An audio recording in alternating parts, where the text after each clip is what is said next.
こんにちは。殺人短編動画へようこそ。連続殺人者の犯行動機や心理はどのようなものだったのか。今回のケースは日本の殺人 on YouTube。Le 30 octobre 2021 n'était pas juste la veille d'Halloween au Japon ou le jour des élections, mais c'était encore une fois une date tragique qui, comme un cauchemar récurrent, voyait une nouvelle attaque se dérouler dans un train. C'est vers 20h dans la soirée du samedi 30 que des images terribles commencèrent à se diffuser sur les réseaux sociaux, couvrant en direct un événement qui aurait pu être bien plus dramatique. Ce soir-là, Hattori Kyota, 24 ans, avait traîné un peu dans le quartier de Shibuya à Tokyo où les jeunes gens ont l'habitude de se retrouver le soir d'Halloween pour se montrer leurs costumes et boire quelques verres avant la grande soirée. Fan du film Joker de Todd Phillips et grand admirateur du personnage, il avait revêtu son costume violet et sa chemise verte. Mais ce soir-là, ce n'était pas vraiment la fête qu'il avait envie de faire et les bouteilles cachées au fond de son sac n'avaient rien de canette de bière. C'est peu de temps avant 20h qu'il entra dans la station Hachioji de la ligne Keio et prit un billet pour Shinjuku à bord de l'un de ces trains express qui ne s'arrêtent pas à toutes les stations. Il se posa dans la 8e voiture et attendit le départ de la rame. Quelques secondes après le départ, le jeune homme sortit un couteau de cuisine de son sac et le brandit en marchant à vive allure à travers les voitures. Là, il poignarda un homme de 70 ans en pleine poitrine et continua son parcours sanglant jusque dans la 6e voiture, distribuant les coups de couteau à tous ceux qui se trouvaient à sa portée. Un homme témoignera et dira avoir cru à une blague pour Halloween, d'où le manque de réaction des passagers au début de l'attaque. En quelques secondes, ce seront 17 personnes de tous âges qui seront poignardées plus ou moins gravement. C'est lorsqu'il se fut arrêté dans la voiture 6 qu'il sortit une bouteille pleine d'essence, la versa sur un siège et y mit le feu, embrasant immédiatement le compartiment et saturant cette partie du train de fumée. C'est l'explosion créée par le jet d'une autre bouteille d'essence dans le brasier qui alertera le conducteur du train qui fit s'arrêter la rame de toute urgence à la station Kokurio, permettant à la centaine de passagers affolés de briser les vitres des sorties de secours pour sortir, parfois en sautant, du train attaqué. Hattori, avec une froideur et un détachement terrifiant, vint s'asseoir sur une banquette et alluma une cigarette en attendant l'intervention de la police qui ne tardera pas à arriver. Il s'est rendu sans résistance à la police, sourire narquois et provocation verbale à la clé. D'après ses premières déclarations, il espérait tuer le plus de personnes possible afin d'être condamné à mort. D'après lui, il pensait à cette fin depuis quelque temps et dit avoir été inspiré par l'assaillant de la ligne Odakio qui, en août 2021, avait poignardé 10 personnes et tenté de mettre le feu au train avec de l'huile de cuisine. Hattori avait acheté un couteau solide et emporté de l'essence qu'il avait versée dans des bouteilles en plastique vides pour être sûr de réussir son coup. Heureusement, ce ne fut pas le cas. Les vidéos prises par certains passagers montrent la panique causée par cette attaque et rappellent à tous les attentats du métro de Tokyo perpétrés par la secte Aomo Shinrikyo qui avait tué 14 personnes et blessé plus de 6000. Placé en garde à vue, le suspect est actuellement interrogé par la brigade criminelle de la métropolitaine et l'unité antiterroriste. Les enquêteurs dépêchés sur l'affaire tentent d'analyser les motivations, voire les complicités du jeune assaillant et interrogent ses proches et ses anciens collègues de travail. Ce nouvel incident porte à 4 le nombre d'attaques dans les trains et gares de Tokyo depuis le début de l'année. Une cellule de crise réunissant police et compagnie ferroviaire est actuellement sur le pied de guerre pour tenter de trouver une solution sécuritaire afin d'enrayer l'épidémie et de décourager d'éventuels copycats. À l'heure où j'enregistre ce programme, soit le lendemain de l'attaque, le septuagénaire blessé en premier est toujours dans un état critique. Pour l'instant, Hattori n'est donc pas accusé de meurtre, mais de tentative de meurtre et d'incendie volontaire. Au vu de son état et de ses déclarations, il devrait être vu par un psychiatre judiciaire dans les jours à suivre. Après l'évacuation, il a fallu une demi-heure aux 40 pompiers envoyés sur place pour venir à bout de l'incendie. D'après l'officier en charge de l'enquête, sans cette explosion et l'arrêt du train, le bilan aurait pu être catastrophique. Affaire à suivre.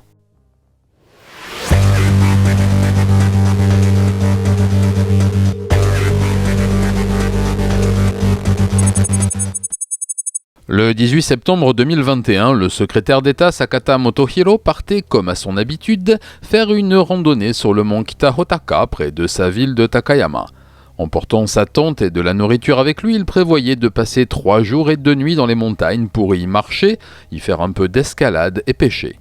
Mais le 20 septembre dans la matinée, sa femme, s'inquiétant de ne pouvoir le joindre sur son portable depuis la veille au soir, prévint la police, qui dépêcha une équipe spécialisée sur place. Après des jours de recherche, ils ne trouvèrent aucune trace du politicien et un avis de disparition inquiétante fut émis, tandis que les services spéciaux lancèrent une enquête plus politique pour tenter de voir s'il n'avait pas été enlevé. Il fallut 1 mois pour que l'affaire connaisse son dénouement. Après la localisation de son téléphone, des hélicoptères équipés de caméras de précision furent envoyés en patrouille mais ne trouvèrent rien. Ce furent les secouristes en montagne assistés d'une brigade de pompiers qui prirent le relais et après 4 jours de recherche de désenfouissement à 2700 mètres d'altitude, retrouvèrent son corps enseveli sous 2 mètres d'éboulis de rochers. Devant la nature de l'accident, la thèse criminelle fut immédiatement écartée. C'est le 24 octobre que, suite à un communiqué de l'agence météorologique japonaise, ce mystère fut résolu. En effet, le 19 septembre, vers 17h20, elle signala qu'un séisme de magnitude 4/7 avait été mesuré dans la zone du mont Kitahotaka, sans qu'il ne soit vraiment ressenti dans les villes alentours.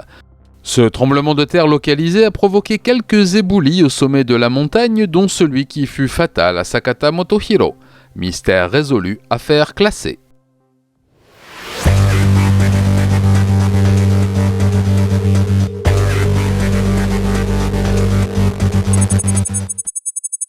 En décembre 2016, le Japon avait été bouleversé par une nouvelle histoire de crime en milieu hospitalier. La principale suspecte, Koboki Ayumi, une infirmière de 34 ans, avait été arrêtée quelques jours après la dernière mort suspecte, celle de Yamaki Nobuo, 88 ans, qui faisait suite à celle de Okitsu Asae, 78 ans, et Nishikawa Sozo, 88 ans. Même si les décès rapprochés sont courants dans les unités de soins pour personnes âgées, ceux-ci attirèrent l'attention des médecins et des autopsies furent demandées, révélant alors de fortes traces d'antiseptiques dans le sang, désinfectants qui furent retrouvés dans toutes les poches et les tuyaux de goutte à goutte des patients. La jeune femme était connue pour son comportement irrationnel en certaines occasions, mais tous l'aidaient à s'investir dans son travail et tentaient de lui faire oublier sa différence. En effet, Koboki avait été embauché dans le cadre d'un emploi d'insertion solidarité souffrant de troubles mentaux légers, autistiques et schizophréniques. L'enquête révélera que la suspecte, qui s'était terrée dans le silence après son arrestation et ses aveux un peu forcés par les faits et les preuves matérielles, avait fort bien préparé ses meurtres, injectant la solution mortelle soit dans la poche qui devait être changée par sa collègue de nuit, soit en programmant le goutte à goutte pour délivrer le poison après ses heures de service. Quant au mobile, elle reste très évasive mais évoque des manques de respect à son égard et des regards hostiles des malheureux patients. Durant son procès, la mise en examen pour meurtre a été expertisée par différents psychiatres judiciaires et même si la réalité de sa maladie ne fait pas de doute, elle a été jugée suffisamment consciente de ses actes pour être jugée par un tribunal d'assises. De par la nature même de la préparation méticuleuse des meurtres, l'abolition du jugement au moment des faits n'est pas envisageable et Koboki devra donc répondre de ses actes devant la plus haute juridiction du district de Yokohama. Depuis l'ouverture du procès, les réquisitoires du procureur, appuyés par les enfants des victimes, sont terribles et pointent du doigt la vulnérabilité des patients âgés et le devoir de protection du corps médical. Le côté gratuit de ces meurtres choque bien sûr l'opinion publique et influencera certainement le jury qui devra prendre une décision importante puisque la peine capitale a été requise. De son côté, Koboki campe sur ses positions et dit ne rien se rappeler de ce qui s'est passé avant de replonger dans le silence. La fille de Madame Nishikawa, assassinée par l'infirmière, fut celle qui donna le plus de voix durant les audiences, déclarant entre 2 sanglots « J'ai du mal à croire qu'elle éprouve le moindre remords. Je veux qu'elle meure, qu'on la pende. C'est la seule façon pour elle d'expier ses crimes. » Les 2 autres familles, bien que plus mesurées, ont également demandé que soit appliquée la peine capitale. Le verdict devrait tomber au mois de décembre, mais ne fait que peu de doute. Affaire à suivre.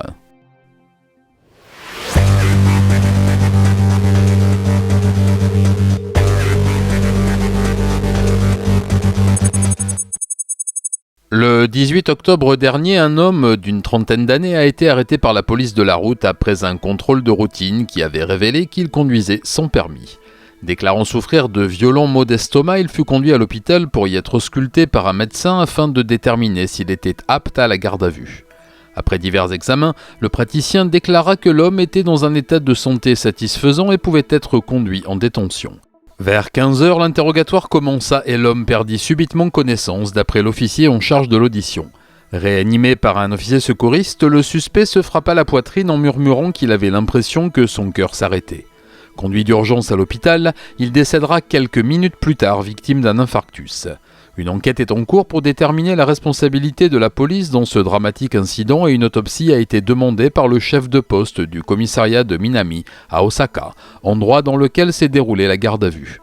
La famille attend les conclusions de l'enquête et de l'autopsie pour la suite des procédures, mais a déjà déclaré que l'homme avait de lourds antécédents cardiaques et craignait un tel drame.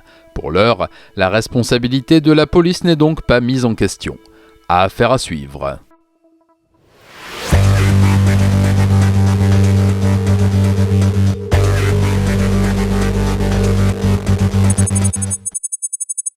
Ce n'était plus arrivé depuis 10 ans, mais le 31 octobre 2021, la Cour spéciale du district de Tokyo a condamné l'ancien ministre de la Justice, Kawai Katsuki, à 3 ans de prison pour différentes malversations, à l'époque où il était dans le gouvernement de Abe Shinzo. Il était accusé d'avoir détourné des fonds publics pour acheter des voix en vue de faciliter l'élection de son épouse Kawai Hanri à un poste de sénatrice du Parlement local de Hiroshima, et ce, pendant plusieurs scrutins. Le couple avait mis en place une machine à détourner plutôt efficace et même si de lourds soupçons pesaient sur eux depuis des années, le statut de ministre de la Justice du condamné semble avoir bien aidé à étouffer ses affaires. Ce procès aurait dû avoir lieu depuis longtemps car instruit par des magistrats indépendants, mais ils durent attendre la dissolution du gouvernement Abe et la fin du portefeuille de Kawai pour que soit levée son immunité gouvernementale. L'argent détourné, soit 28,7 millions de yens, environ 220 000 euros, avait servi à arroser les grands électeurs de la préfecture de Hiroshima afin qu'ils votent pour Madame Kawai, et ce fut donc le principal chef d'inculpation. Après avoir farouchement nié lors des premières audiences d'août 2020, il dut changer sa défense lorsque la partie civile produisit les preuves matérielles, livres de comptes et reçus de ces malversations et son équipe de défense se mit à plaider coupable en amenuisant ses responsabilités et en demandant une peine minimale. Mais le procureur de l'équivalent japonais du parquet financier ne lâcha rien et demanda une peine exemplaire avec de la prison ferme, pour donner l'exemple et nettoyer un peu le monde de la politique de ces moutons noirs. Condamné en première instance à 3 ans de prison ferme le 18 juin dernier, il avait fait appel mais cette sentence vient d'être confirmée. Son parti, le LDP, au pouvoir quasiment sans discontinuer depuis 70 ans, nie toute implication dans ces transactions illégales et l'ancien chef de gouvernement, Abe Shinzo, se dit très surpris et choqué par ces révélations, mais aussi par cette condamnation qu'il juge indigne pour un homme qui a servi son pays aussi longtemps et fidèlement. Une petite méprise sans doute entre servir son pays et se servir dans la caisse. Le dernier politique à avoir été emprisonné fut le chef de la Chambre des conseillers, Suzuki Muneo, il y a 10 ans, condamné à 2 ans de prison pour trafic d'influence.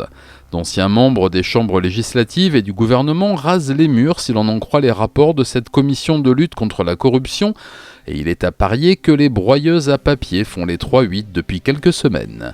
Affaire à suivre.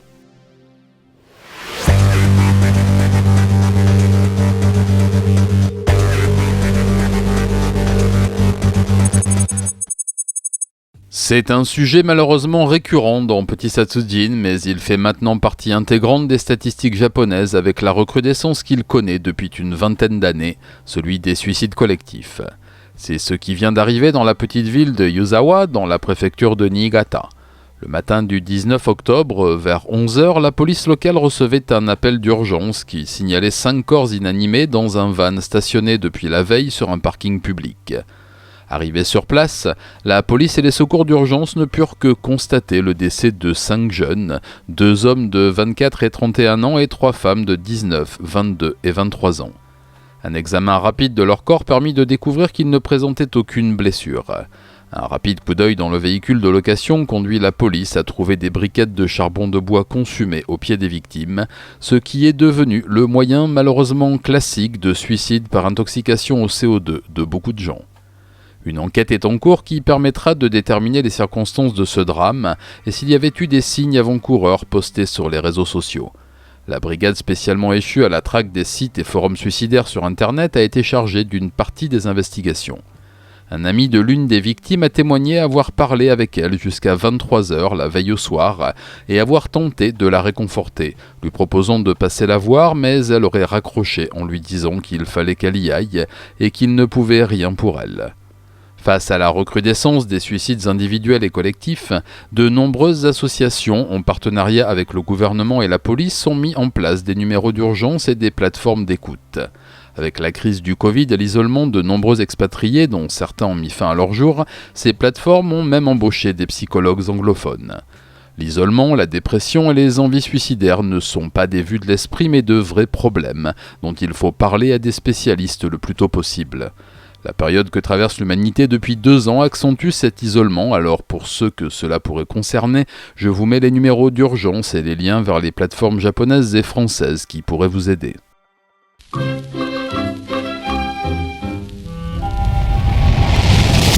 Vous le savez, l'insondable crétinerie du Sapiens est une source permanente de réjouissement et d'étonnement pour moi et je ne me lasse jamais de découvrir ces spécimens si particuliers que sont les spécialistes de la très mauvaise décision. Convenons-en, les temps sont durs, ce qui a été n'est plus et ce qui est à venir sera certainement moins bien que ce que l'on voulait. Ma bonne dame, il n'y a plus de respect pour les anciens, je suis bien d'accord avec vous et tenez, réservez-moi donc un canon. Au Japon comme partout, la crise frappe les plus faibles et nos chères têtes chenues ne font pas exception à la règle. Alors un peu partout dans le pays, on voit de charmantes mamies derrière les caisses des supermarchés, de sémillants en papy nous remplir les sacs de courses et faire le plein de notre voiture, et quelques vétérans de la guerre du Pacifique nous livrer nos colis le dimanche soir. Tout cela est bel et bon pour le morlingue des cartes vermeilles, mais quid des papys feignants, des grands-mères tir au flanc et des ancêtres glandeurs. Mais surtout, à quel moment allons-nous rencontrer l'un de ces virtuoses de la connerie, de ces petits Mozart de la sélection naturelle ? Rassurez-vous, j'ai trouvé notre nouveau champion de toute catégorie. Vous voulez savoir comment vous mettre et la mafia et la police à dos ? Rassurez-vous, je vais vous donner la recette. Enfin, Hasui Yukihiko va le faire. Accrochez-vous à vos barboteuses, il va y avoir du ressac. Monsieur Hasui, 56 ans, est souvent un peu juste à la fin du mois. Son petit salaire de magasinier ne suffit jamais à étancher sa soif d'enchères et sa collectionnite, car oui, il succombe volontiers au charme d'eBay et de Yahoo Auction et accumule les objets et les dettes. Des placements pour l'avenir des enfants qu'il n'a jamais eu en somme. Récemment, ce bon Yukihiko a découvert Alibaba et sa caverne de rutilants objets contrefaits plus vrais que nature. Étonné de voir de telles merveilles à de tels prix, il se risqua à faire prendre des vessies pour des lanternes et négocia à bon prix de belles antiquités en carton-pâte vieillies par ses soins. Que ce commerce de dupes est bel et bon, se dit notre quinca flamboyant, et si je découvrais la niche, celle qui me rendrait riche en toute tranquillité et sans aucun risque. Et là, je sens que votre détecteur de prix Nobel bat la chamade. Alors ce brave Hasui, n'écoutant que son sens du commerce et du bon sens, se mit en quête des objets les plus recherchés et les plus chers sur les sites d'enchères. Bingo! De vrais petits Graal se vendaient à prix d'or et ne semblaient pas si compliqués que ça à fabriquer. Après tout, pour quelques milliers de yens, Alibaba vous fabrique ce que vous voulez. Il avait son idée pour devenir fortuné en toute sérénité. En 3 montages Photoshop et 4 clics, ils étaient prêts à être gravés, ces petits trésors. C'était décidé, notre lauréat du jour allait se lancer dans la contrefaçon et la vente d'insignes honorifiques et de plaques du clan Yakuza Yamagochi-gumi. Comment est-ce que ça pourrait mal se passer ? Et effectivement, à peine mis en vente, les objets partaient comme des petits pains et les prix explosaient. Pendant des mois, les petits paquets partaient chez de fiévreux collectionneurs et l'argent rentrait. Vous la sentez venir la suite ? Mais parfois le hasard a du génie et notre boutiquier du chaos, insouciant et satisfait, se fit des camarades dans des milieux bien différents en seulement 48 heures, prouvant que l'on pouvait cumuler bêtise et insouciance sans trembler des genoux. Le 25 octobre, Hasui reçut une lettre manuscrite et fort belle, portant l'entête du clan Yamagochi-gumi et l'informant que, avertis de son brocantage, ils envisageaient fortement de le soulager de quelques membres et organes pour célébrer sa réussite. Il est fort à parier que notre entrepreneur n'a pas passé une nuit formidable, barbouillé à force de boulotter le pain de l'angoisse. Mais, et nous l'avons vu maintes fois ici, s'il est une chose aussi fiable que les chemins de fer nippons, c'est bien son admirable police. Alors, le 26 au matin, suite à de nombreuses plaintes et une enquête fouillée, les vaillants gardiens de la paix vinrent appréhender notre vil gredin dans son antre et le trouvèrent prostré, terrorisé, liquéfié et tellement reconnaissant de venir l'arrêter. Mis en examen pour escroquerie, il a été placé en détention provisoire et sous protection. Il risque de passer 2 ans derrière les barreaux et en sortant, l'éternité sous le niveau de la mer avec une belle paire de brodequins en béton. Moralité, bien mal acquis peut profiter, mais il faut faire vachement gaffe quand même. Eh bien voilà, encore un petit récit propre et tout, sans grivoiserie. Tiens, il est où au fait mon pins des Yamaguchi Gumi ? Ah oui, c'est vrai, c'est ma femme qui l'a jeté parce qu'il lui faisait peur. Au fait, elle l'a vraiment jeté ou... Oh là là, je devrais aller voir son historique, moi, des fois, qui traînerait des devis d'Alibaba. Chérie ! Chérie !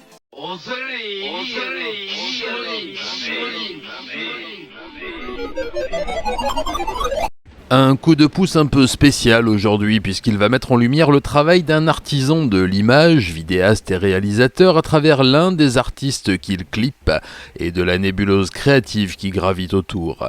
L'artiste, c'est Brazeman que vous devez de suite aller découvrir sur sa chaîne 0401. Les amateurs de gros sons trap qui ne le connaissent pas encore devraient passer de bien belles nuits à partir de maintenant. Vous le savez, je suis aussi perméable au rap qu'une toile cirée de maison close, mais je sais aussi reconnaître le talent quand je l'entends. Violence sombre, humour pantone sextuple zéro, croque-mitanerie acide dans la voix et comme une odeur de ronce de la cave à mamie qui stockerait de vieux organes de bouc. L'homme qui orchestre la mise en image chaotique de cet ensemble cauchemardesque, c'est Fléau, que vous connaissez sans doute déjà pour son travail avec Out of My Eyes dont je vous parle souvent ici. Architecte visuel urbain et aussi tourmenté que chirurgical dans ses parties pris visuelles, j'ai dévoré une grande partie de son travail en quelques jours, merci Andy pour la découverte, et je suis sûr que vous en ferez autant. Le combo Brazeman-Fléau est un festin de malaise jouissif et je bave noir pour le son et le clip de Vindicatif que vous voyez passer en fond là mais dont je ne peux pas vous mettre d'extrait sonore pour les raisons que vous connaissez. Toute cette nébuleuse de jeunes créateurs me ravit et 0401 me régale, alors allez découvrir leur travail, abonnez-vous à leur chaîne, achetez la musique que vous écoutez et soutenez les artistes tant qu'il en reste. Plus de contrôle, je vais violer ton âme. Tu décomposerais sur ta pierre tombale. C'est toi que je vais saigner comme un cochon sale. Je m'arrêterai quand tu seras à l'horizontale. Voilà, cette 40e édition de Petit Satsujin est presque finie. Il ne me reste plus qu'à me grimer en homme sandwich pour vous rappeler de vous abonner à la chaîne. Car si j'en crois la directive européenne 6-66, eh bien c'est obligatoire, oui c'est ce qui est marqué. De plus, un abonnement en bonne et due forme vous procurera un bonus séduction de 7,5 points, même avec 3 grammes à chaque oreille, et une protection de 17 semaines contre les enlèvements extraterrestres. C'est pas rien. Mais que serait un abonnement sans un bon vieux cliquage de cloche qui, comme vous le savez, rend plus sage et moins moche? Je vous rappelle que vous pouvez soutenir la chaîne sur Tipeee et Utip ou en allant faire un tour sur la boutique satsujin.fr. Je mets les liens, vous y trouverez mes livres que je vous dédicace à la demande. Le dernier est sorti il y a 1 mois et je vous en remercie, marche plutôt bien. Ainsi que la compilation CD Satsujin Original Soundtrack, des goodies et plein d'autres choses. Il y a d'ailleurs une promo sanglante en cours et qui ne durera pas éternellement. Je vous invite à me rejoindre sur Discord et sur mes réseaux sociaux, Twitter, Instagram et Facebook. J'y poste régulièrement des nouvelles de la chaîne et des photos de pince à linge. Cette fois, je vous laisse, je vais me boire un petit café.